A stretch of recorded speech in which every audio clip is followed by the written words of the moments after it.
They tell you the bond is supposed to feel like coming home. Nobody warns you that some homes are built over graves, and that the people smiling at your door already know which floorboard hides the bones. I agreed to be his Luna on a Tuesday in the rain, with my brother's blood still dried in the creases of my knuckles. I told myself it was a trade, a clean one, my word for his life. I did not know yet that you cannot make a clean trade with people who have spent 100 years learning how to bleed you slowly, so slowly you mistake it for warmth. By the time I understood what I had really promised, the word was already out of my mouth, and in their world, a word once spoken under the moon does not come back. This is the story of the year I said yes, and everything that went wrong after. The first thing I remember is the sound of my own voice saying yes, and how small it was against the trees. We were standing in a clearing I had never seen before, though I'd lived 9 miles from that forest my whole life. Tamarack pines, black with rain, leaning in like a crowd at a hospital window. There were maybe 40 of them watching me, the pack, and not one of them moved, and not one of them blinked, and I had the animal understanding, deep under my thinking, that if I ran I would not reach the tree line. They were so still it was obscene. People are never that still. I should have known then. But I wasn't thinking about omens. I was thinking about Eli. My brother was lying 20 feet behind me on a folding cot they'd carried out of one of the lodges, and he was the color of dishwater, and the wound in his side had gone the kind of quiet that wounds go right before they take you somewhere you can't be followed. He was 19.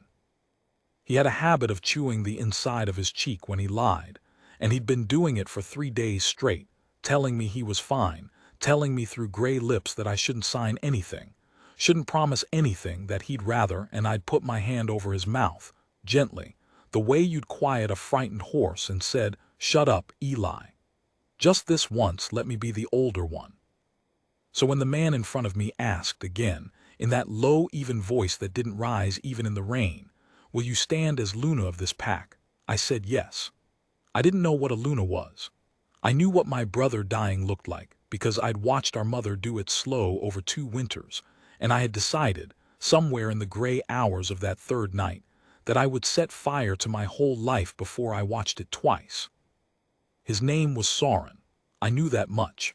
Soren Ashby. He ran the valley the way weather runs a valley. You didn't see him often, but everything that happened under him. He was not what I'd expected. I'd built a monster in my head over those 3 days, some snarling thing, and instead he was a tall, tired man with a week of dark beard and eyes the gray of wet slate, and he looked at me when I said yes like I'd handed him something heavy that he hadn't asked to carry. "Then it's done," he said. And the 40 of them, all at once, tipped their heads back and made a sound I have never had words for. Not a howl. Lower than that. A vibration that went through the wet ground and up through the soles of my boots and into the long bones of my legs, and I felt it in my teeth, and I understood for the first time, fully in my body, that I had walked into something I could not walk back out of. Behind me, 2 of them lifted Eli's cot. I lurched toward him on instinct, and a hand closed around my wrist, not Soren's, someone else's, a woman with cropped silver hair and a face like a closed door, and she said, not unkindly, "He goes to the healer. You go with the alpha. That was the trade." That was the trade. I want to back up, because if I just tell you the clearing, you'll think I was a fool, and maybe I was, but you'll think the wrong kind, and I've spent long enough being the wrong kind in people's mouths.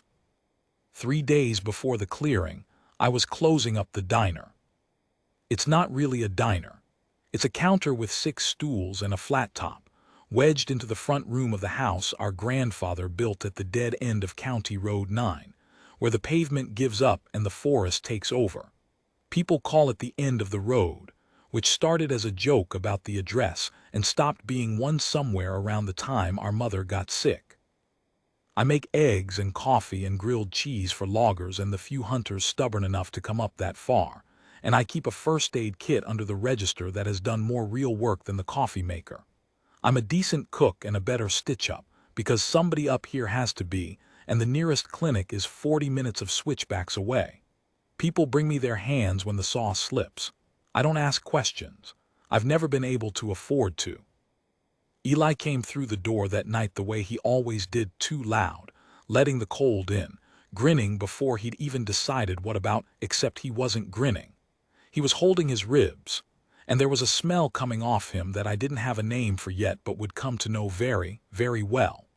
Wet copper and something underneath it, something green and wild, like the inside of a torn root. "I need you not to be mad," he said, which is the worst sentence in the English language. He'd been running deliveries. That was the word he used, deliveries, like he was bringing people their mail. But I knew enough to know that the men who paid in cash and never gave their last names weren't ordering pizza. He'd gotten into something up in the high country, past the ridge, on land that wasn't ours and wasn't anybody's that I'd ever met. And something up there had opened him from his hip to the bottom of his ribs with what he swore, white-faced and shaking on my floor while I cut his shirt away, was not a knife. "It wasn't a person, June," he kept saying. "He's the only one who calls me June. Everyone else says Marin. It stood up. It stood up like a man, and it wasn't one." I didn't believe him. You want me to be honest, so I'll be honest. I thought my brother was concussed and in shock and had been clawed by a bear, and I packed the wound and I called the clinic, and the clinic said the road was washed out at the third bridge, and they couldn't get a vehicle up until morning. And I sat on my own kitchen floor with my brother's head in my lap, and I lied to him for hours the way our mother had taught me to lie, calm and certain. "You're okay. You're okay. I've got you." The wound went bad faster than any wound should.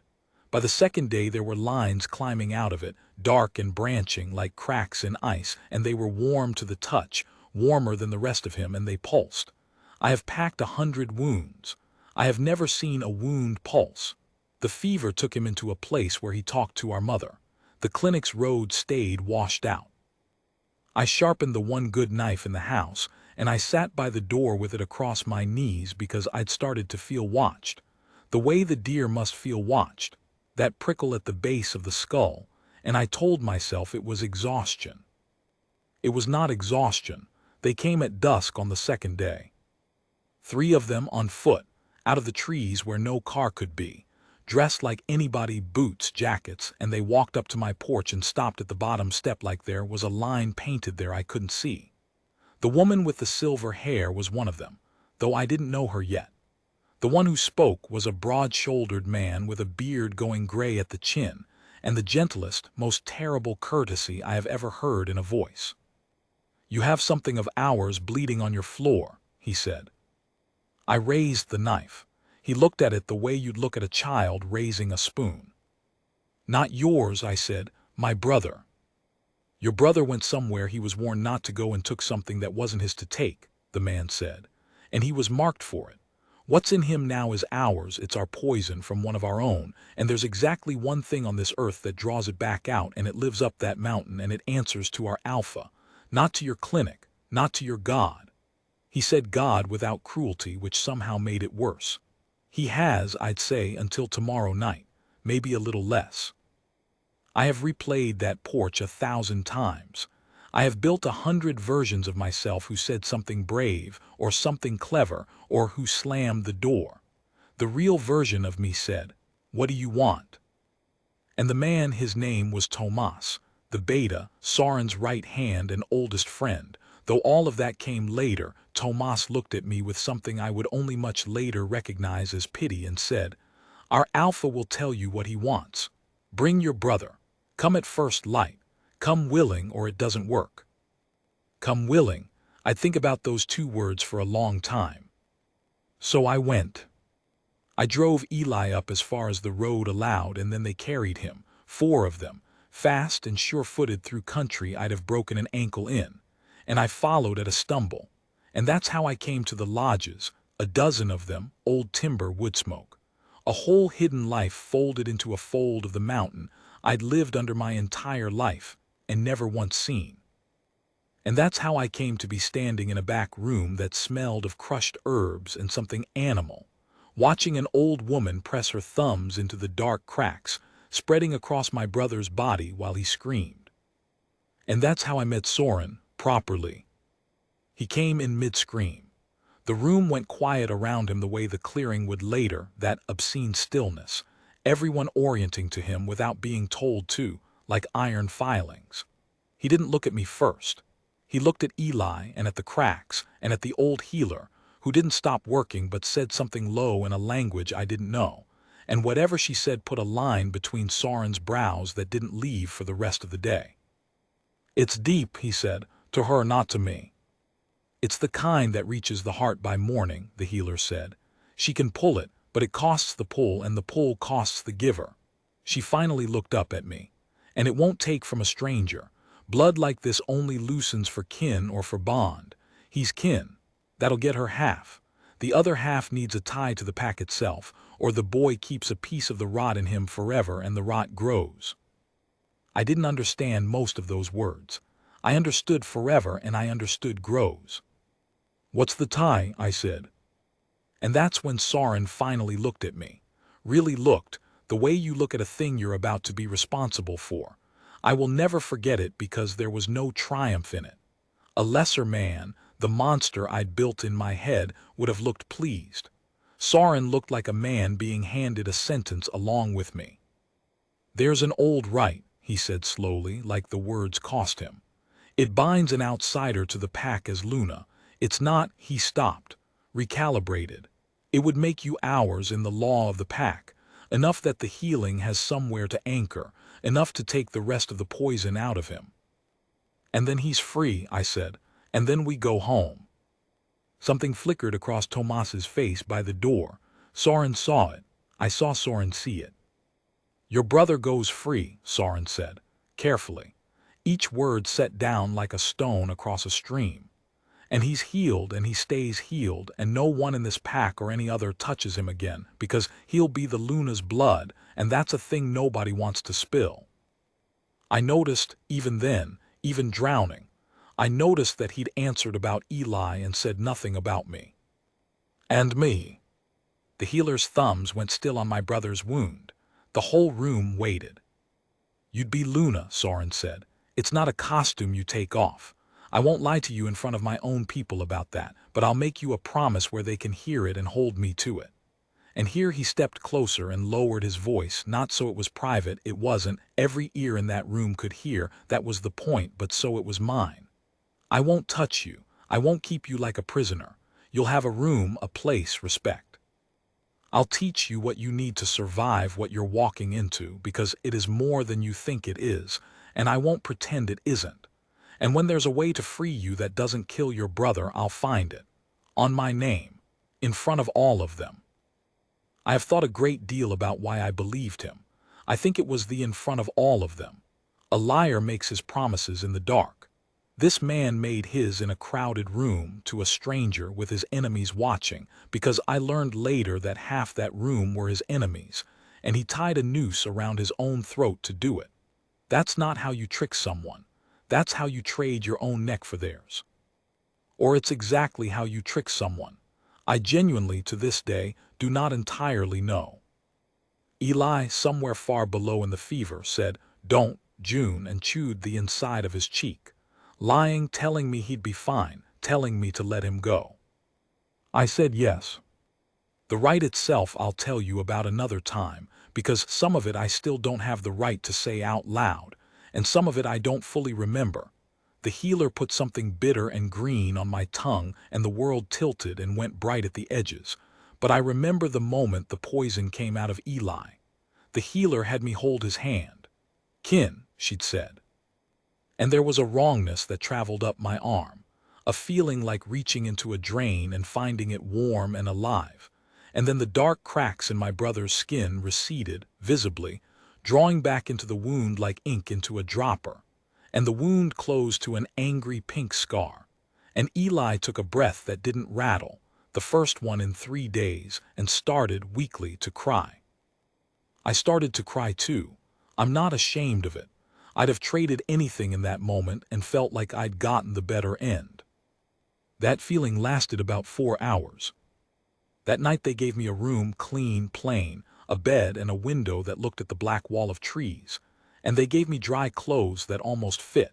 And they fed me, and someone, the silver-haired woman, sat outside my door. And when I asked her if she was guarding me, she said, "I'm keeping the others off you," and wouldn't explain. I lay in that strange bed in that strange warm room, and I felt, for the first time in 3 days, the loosening that comes when the worst thing doesn't happen. Eli would live. I had done it. Whatever else was true, I had done the thing I'd set out to do, and the cost was just me, just my freedom, and I'd always been able to carry my own weight. Then near midnight, I heard the voices. My window was cracked, and the lodge below mine had its own window open, and the mountain was so quiet that the words climbed up to me clean and clear, two men talking low, not knowing or not caring that the new Luna's room sat right above them. I recognized Tomas's voice. The other I didn't know. "Doesn't know what she is," the stranger's voice said. "He didn't tell her." "He told her enough," Tomas said. "He told her nothing. He told her a pretty story about her brother. He didn't tell her she's the third one he's tried. He didn't tell her what happened to the other two." A silence. My whole body had gone cold and still. The stillness, I realized I'd caught it from them, that animal listening. "The other two weren't right," Tomas said finally low. "She might be. The healer thinks she might be." "Might be what, Tomas?" "Might be enough to hold him to the territory when Voss comes down off the ridge with everything he's got. Or might be just another girl in the ground by spring, with a brother who finds out his sister bought him 8 weeks of life with the rest of hers." A sound, a hand hitting wood. "He's using her, and you're letting him, and you both know exactly what she's standing in the middle of." "He's trying to save all of us," Tomas said, and there was something in his voice that frightened me more than anything else because it wasn't certainty. It was a man trying to convince himself. "Including her, he means the promise." "He always means the promise," the stranger said very quietly.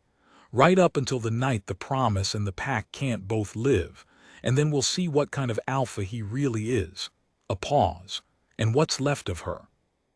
I lay there in the dark in my borrowed clothes in my borrowed room, in the warmth I'd been so grateful for an hour before, and I listened to the two of them walk away into the trees, and I understood 3 things at once, the way you understand things at midnight that you'd never let yourself understand by day.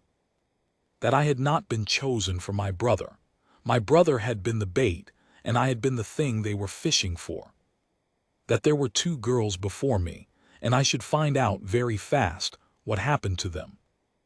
And that somewhere up on that black ridge, past the place that had opened my brother from hip to ribs, there was a name, Voss, and it was coming down the mountain, and when it came, I was going to be standing exactly in front of it.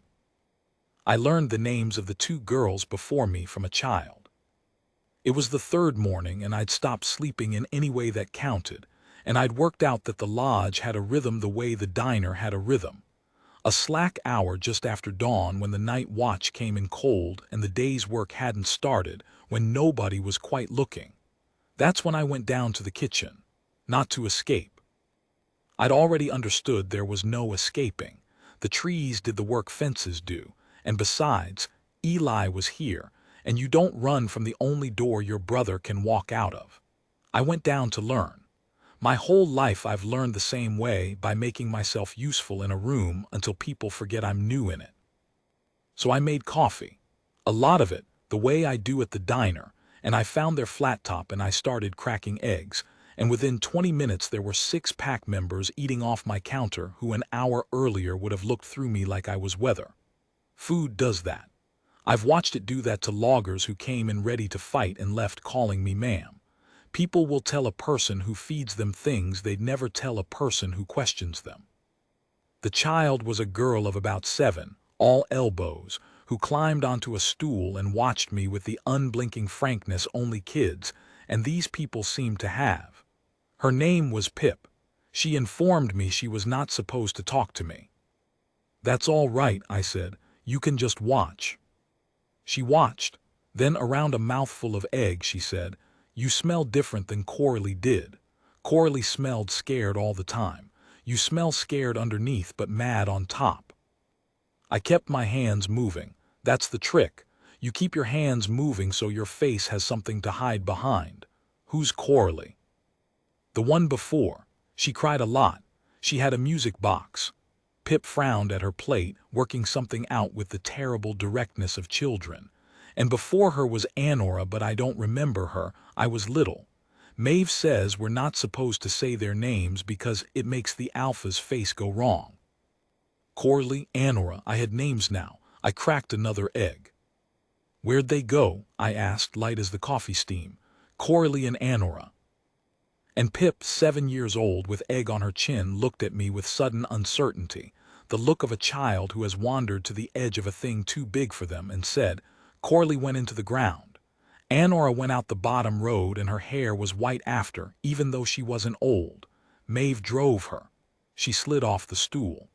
I'm not supposed to talk to you, she said again, and fled. I stood there with the spatula in my hand and the smell of eggs and the 6 of them eating. Not one of them having stopped me, every one of them having heard, and I understood that Pip had told me the truth because the adults wouldn't, and that some of them had let her, and that this was the first kindness anyone had done me here, delivered through a child because it was the only mouth they trusted with it. Coralie went into the ground. The right had killed her. Anora went out the bottom road, her hair white. Maeve drove her. The right had taken something out of Anora and sent the shell of her home. And I was the third. I found Maeve at the woodpile. She was the silver-haired woman from my porch, from outside my door, and I'd worked out that her closeness to me wasn't guarding and wasn't friendship.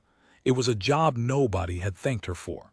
She split wood the way some people pray, steady and total, and she didn't stop when I came up, just said, You found the kitchen.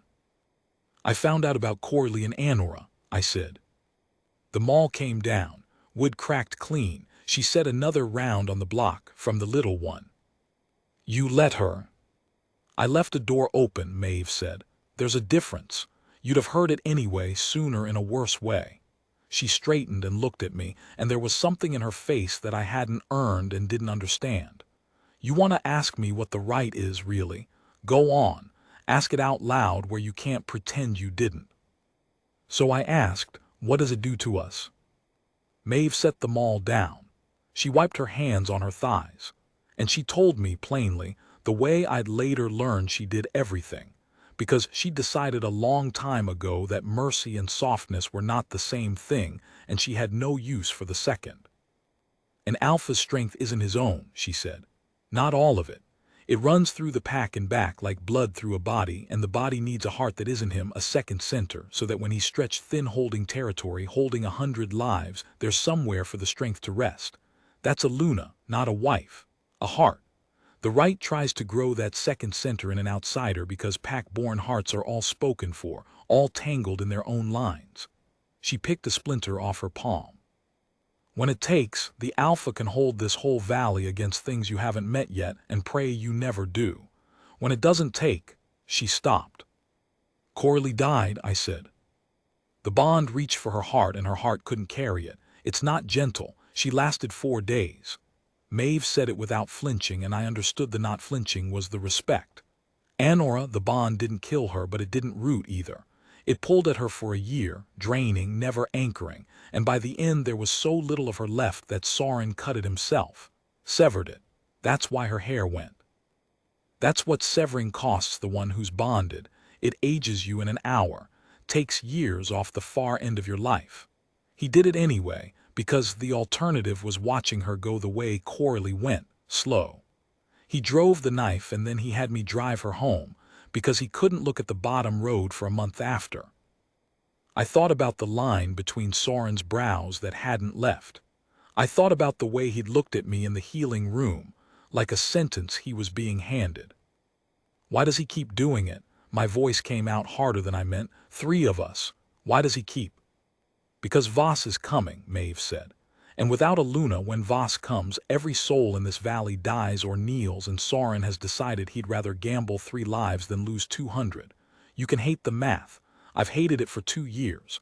The math doesn't care. She picked the maul back up.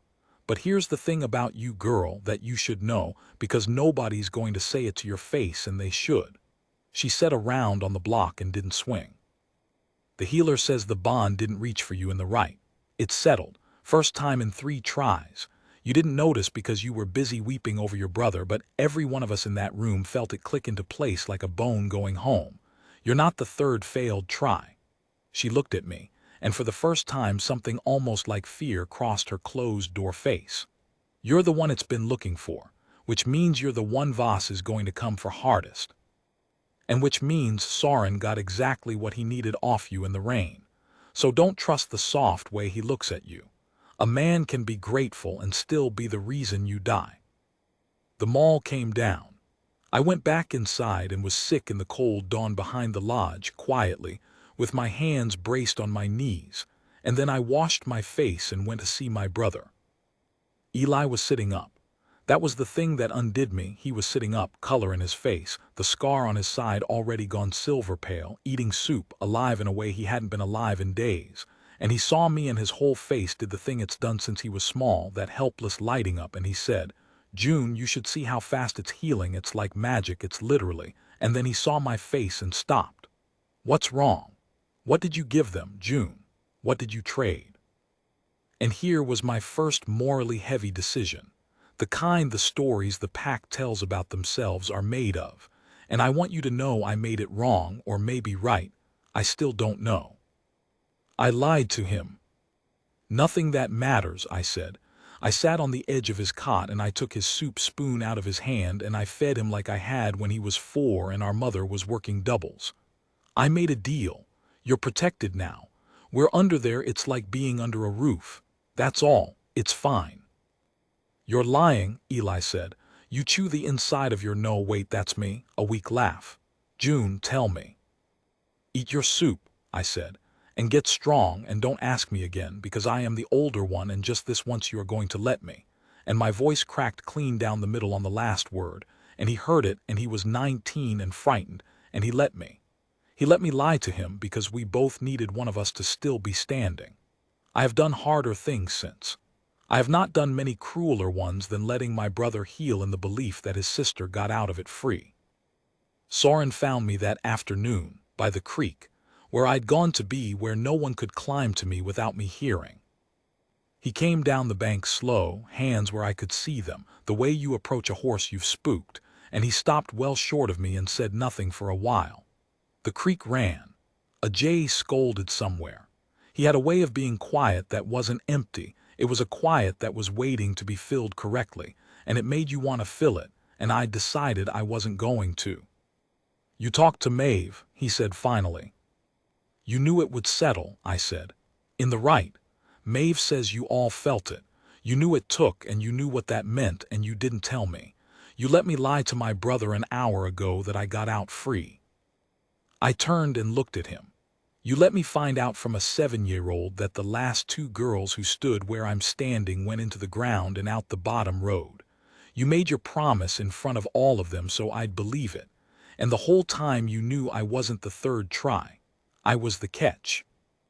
He took it. That's the thing I keep coming back to. He didn't defend himself, didn't soften it, didn't reach for the gratitude he could have reached for.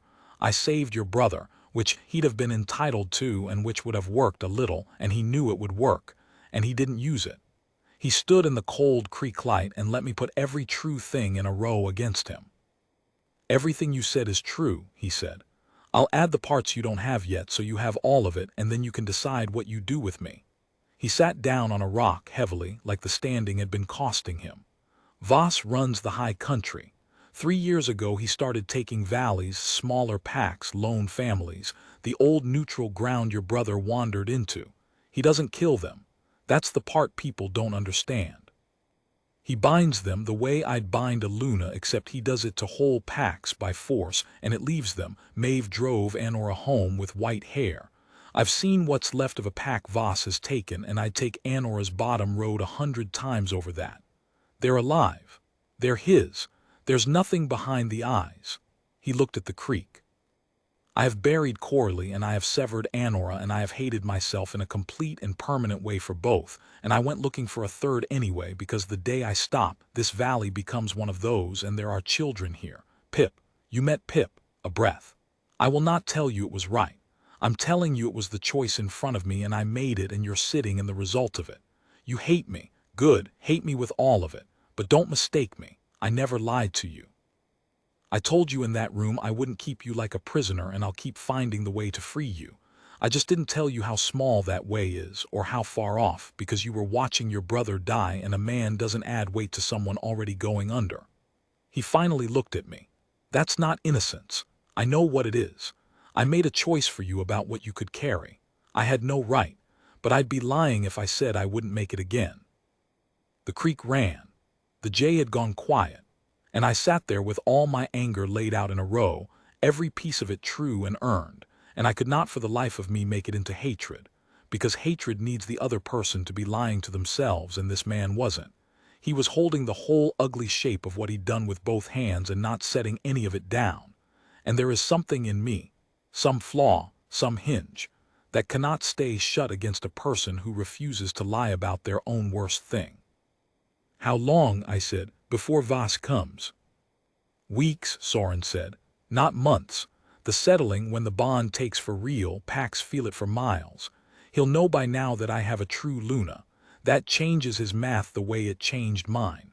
He'll come before the bond fully roots while you're still, he stopped. While I'm still weak enough to break, I finished, or take. Soren didn't answer, which was its own answer. I should have been afraid. I was afraid. But underneath the fear in the place Pip had smelled, mad on top, something else was turning over, slow and stubborn. The same thing that had picked up a knife on my own porch against 3 of them when I had no chance. The same thing that had said just this once, let me be the older one. I have never in my life been the strong one. I've been the one who patches up the strong ones after they bleed. But I had walked into this with my eyes half shut and I was not. It turned out, willing to walk out of it as a thing with nothing behind the eyes, or as a name nobody was allowed to say because it made the alpha's face go wrong.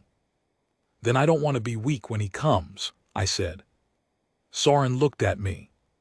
Maeve said the bond's a second heart, I said.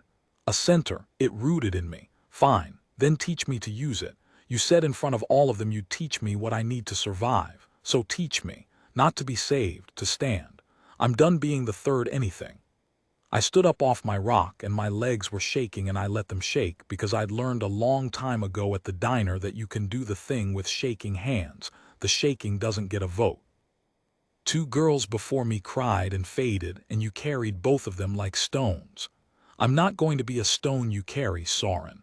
I'd rather break loud than fade quiet. And the man who hadn't smiled once since the rain, the man with the line between his brows that never left, looked at me for a long moment, and something in his face shifted, not into hope exactly. Hope was too clean a thing for either of us by then, but into something that recognized me. Like he'd been bracing for another Corley, another music box and quiet tears, and gotten instead a diner cook with shaking legs and her chin up telling him to put her to work. All right, he said quietly, I'll teach you. We started that night. What neither of us knew, what I'd find out at the worst possible moment, in the worst possible way, was that someone in that pack had already sent word up the ridge. That the stranger's voice I'd heard below my window on the first night belonged to a man who had decided, for reasons of his own that I'd come to understand and almost, God help me, forgive, that the valley would be better off bending to Vas than burning for Soren's pride. That every night Soren spent teaching me to stand, that man was counting them down. And that Vas was not going to wait weeks. He was going to come on the new moon, when the bond is at its thinnest and a true Luna is at her most breakable 6 nights away, and he was going to come straight to me. But that night I didn't know any of it. That night I stood in a clearing with Soren and learned, for the first time, what it felt like to reach for the strength that had rooted itself in me without my permission, and find, to my complete astonishment, to his, that it answered. We had 6 nights, and we didn't know it was 6. We thought it was weeks. That mistake nearly cost everyone everything, and it was nobody's fault. And that's the part that still keeps me up, that the worst things don't always come from villains.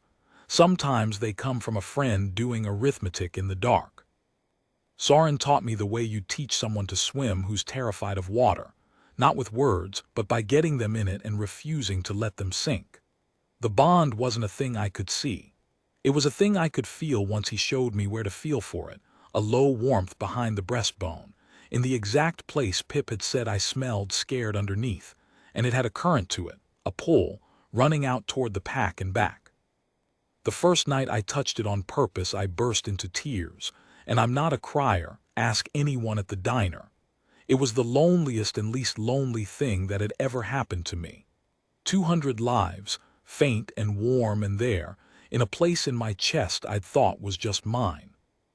That's the weight, Soren said the second night when I gasped and staggered under it. That's what an alpha carries every hour. The Luna doesn't take it off him, she gives it somewhere to rest. You're not lifting it. You're standing under it beside me so it doesn't crush either of us alone. He steadied me by the shoulders, both of us breathing hard in the cold.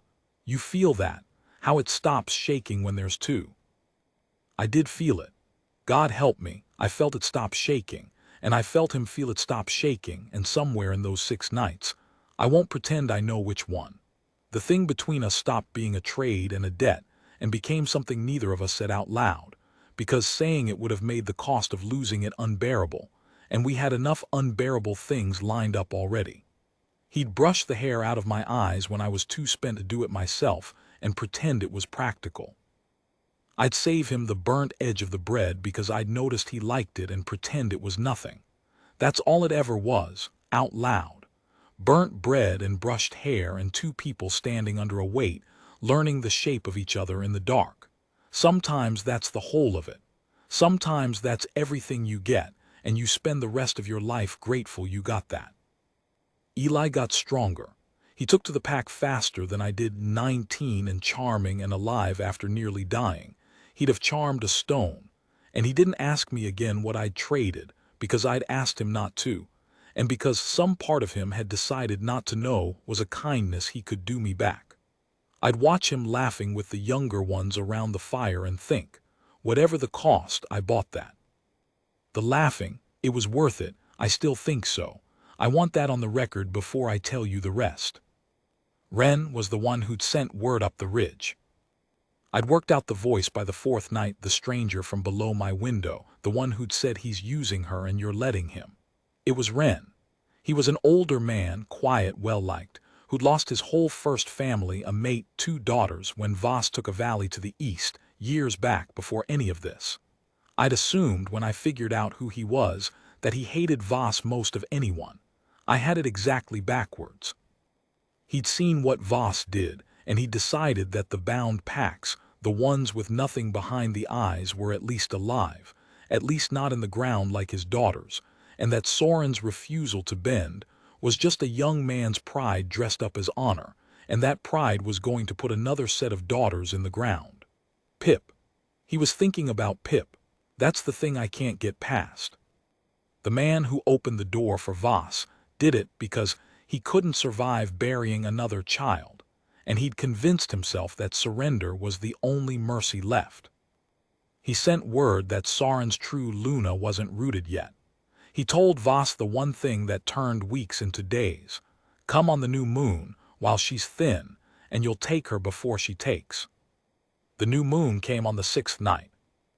I felt it before the alarm went up. The bond went strange near sundown, thin and cold, like a held breath, the way Soren had warned me it would on the dark of the moon. I was in the kitchen, of all places, because that's where I went to keep my hands moving, and I had flour on my wrists when the warmth behind my breastbone yanked sideways so hard I dropped a bowl. It shattered. And in the half-second the bowl was falling, I felt, through 200 lives, a wrongness pour over the edge of the valley like cold water over a lip of stone, and I knew, the way you know your own name, that something enormous had just crossed onto our land, and that it was not alone. Then Maeve was in the doorway, and her closed-door face was open for the first time, open with fear, and she said one word, Voss.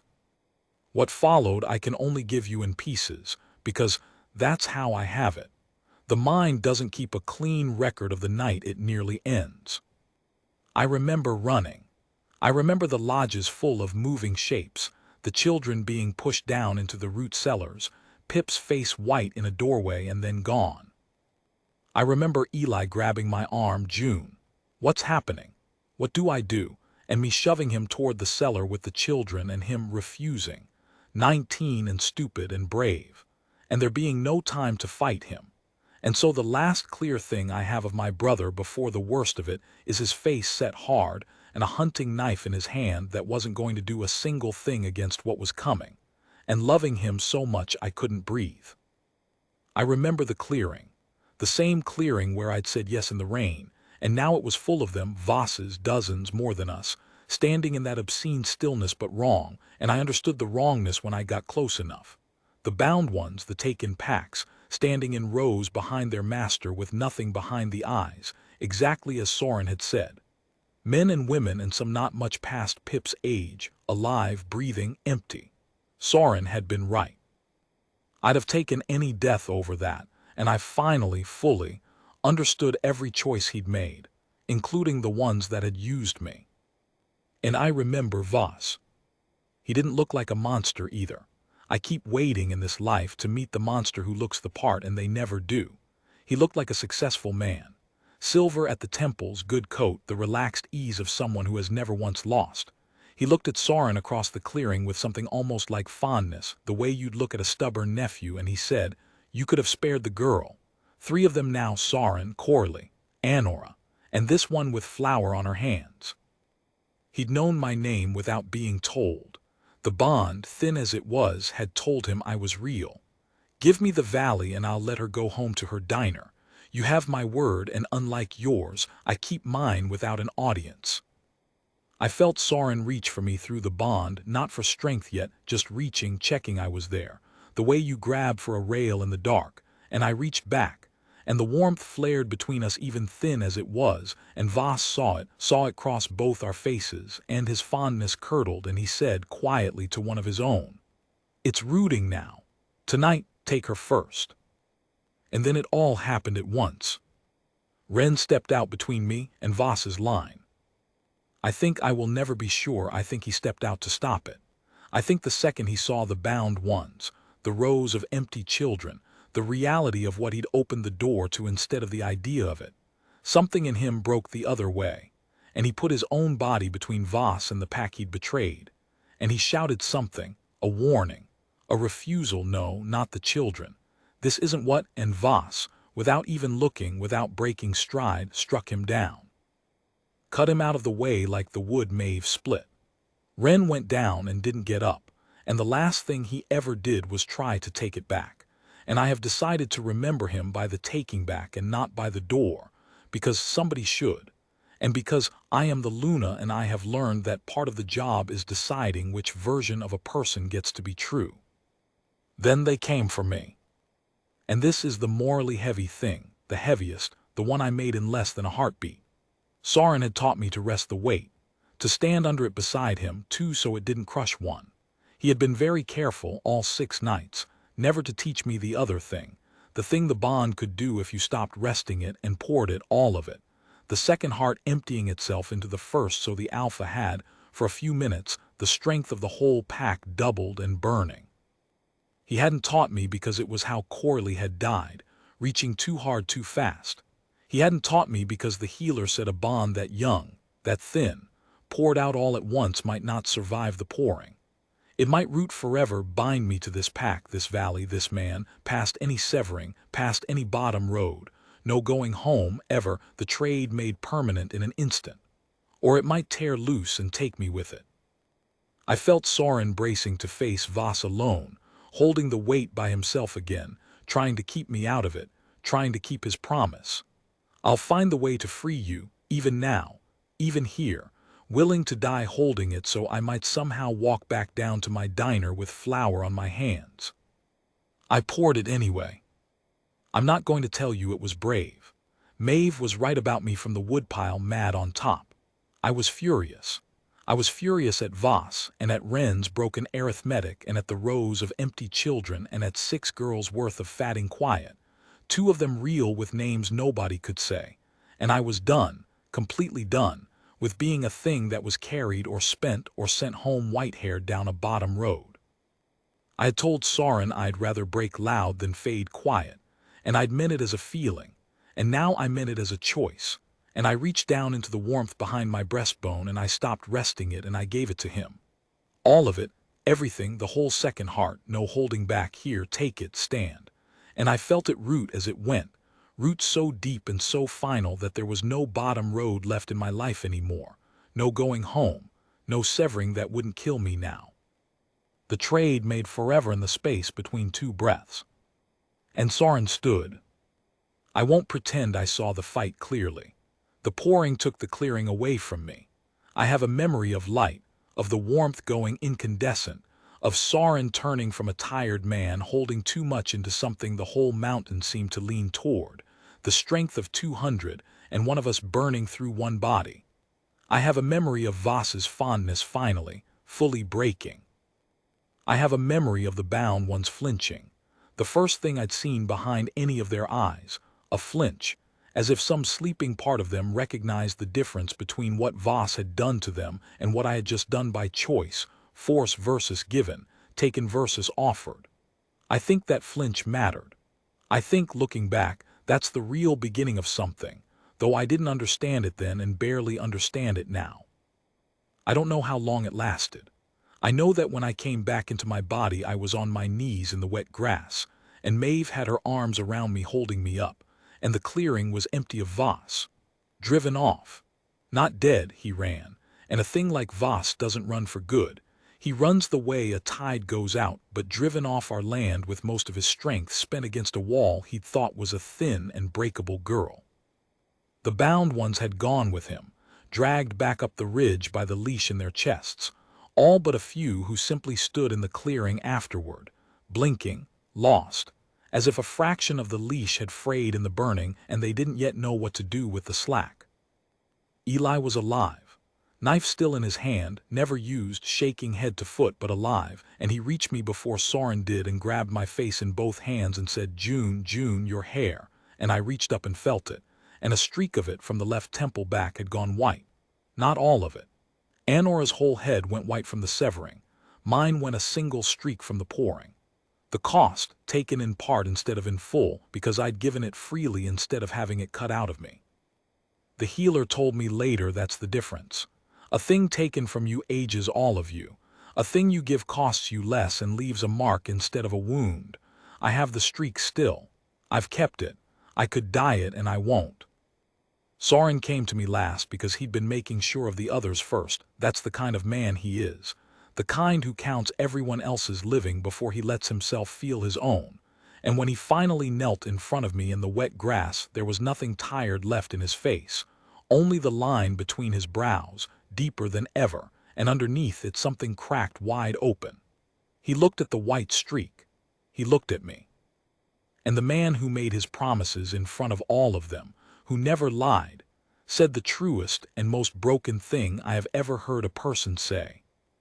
I told you I'd find the way to free you. Because he knew what the rooting meant. He knew I just slammed every door home. No bottom road for me now. No going back to the end of the road, not really, not whole. I'd spent the freedom he'd sworn to give me, spent it myself to save him, and he was kneeling there grieving the loss of the one promise he'd built everything on keeping. I put my flower and grass-stained hand against the side of his face. My legs were shaking, and I let them shake. "You did find it," I said. "I just got there first." I don't know that I forgave him exactly for the rain, for the catch, for the math. I don't know that forgiveness is even the right shape for it. But I know I chose it.